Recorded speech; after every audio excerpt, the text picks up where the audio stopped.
Hi, everyone, and welcome to the Sacred Illness Podcast. I'm your host, Dr. Erin, and together we're going to explore how illness is not a roadblock to the rest of your life, but rather an invitation to reclaim your whole, vibrant self. Before we begin today's episode, just my standard medical disclaimer. This podcast is intended for educational and informational purposes only. The content should not be considered a substitute for professional medical advice, diagnosis, or treatment. Always consult with a qualified healthcare professional regarding any medical concerns. So let's jump into episode 2 of season 1, It's All in Your Head. How many of us have been told this in so many terms at some point in our chronic illness journey?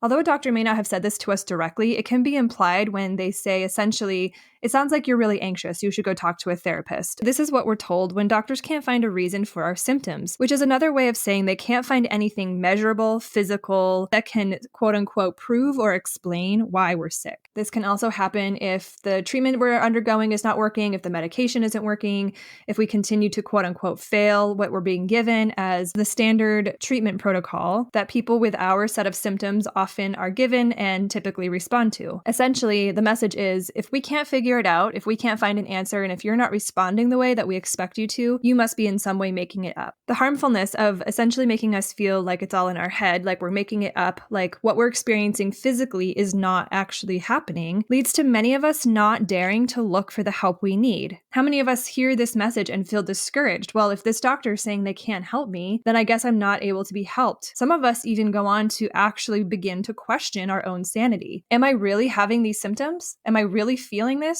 Am I really this sick, or am I making it up? Is it really all in my head?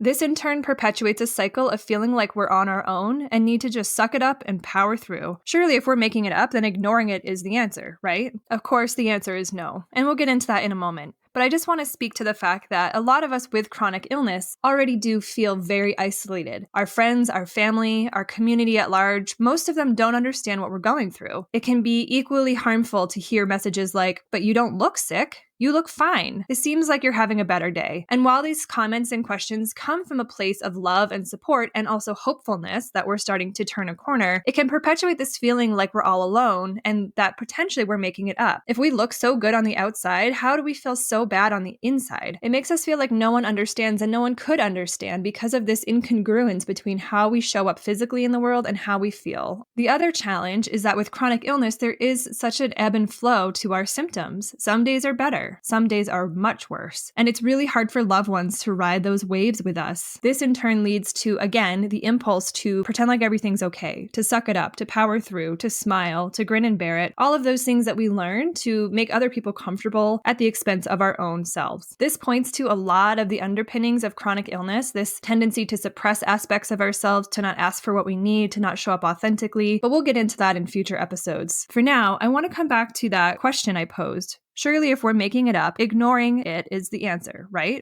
Obviously, no. You know what's in your head? Your brain. And connected to that is your spinal cord. Emanating from the spinal cord are over 7 trillion nerves, which come to a total of 37 miles that connect to every inch of your being. Running to and from your brain in 0.5 milliseconds via this electrical network of nerve tissue is an incredible amount of information with one common goal: keeping you alive.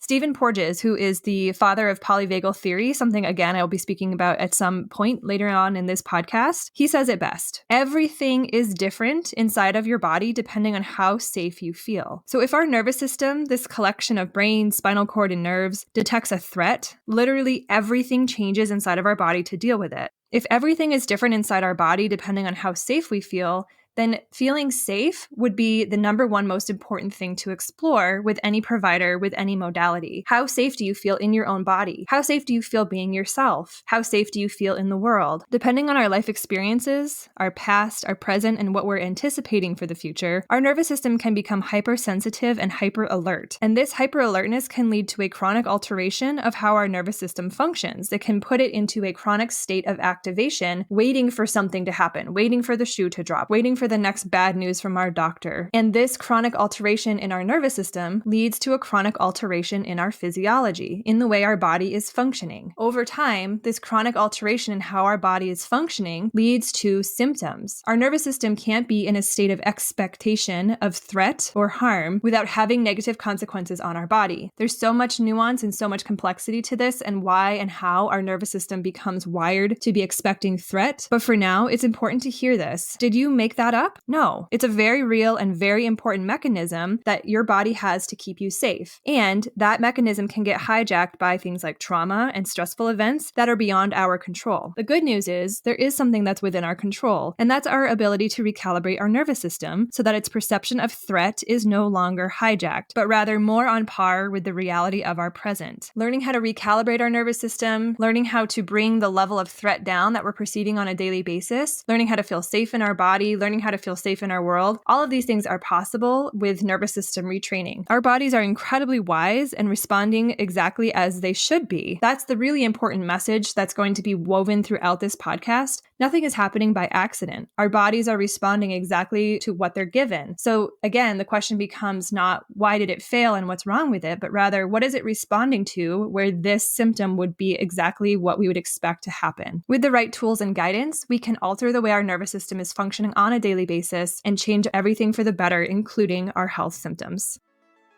Thanks so much for tuning into another episode of the Sacred Illness Podcast. If you find this information shared here educational and inspirational, feel free to share it with those you think would benefit from this work. And be sure to check out my website, www.aurorasomatic.com, and also follow me on Instagram, @aurorasomatic. In both of these places, you'll see an opportunity to get on my mailing list. I'm regularly sending out information on upcoming classes, masterclasses, and other opportunities to work with me to explore more deeply these topics shared here in this podcast. Here's to supporting your healing journey and finding the most straightforward way to getting back to you.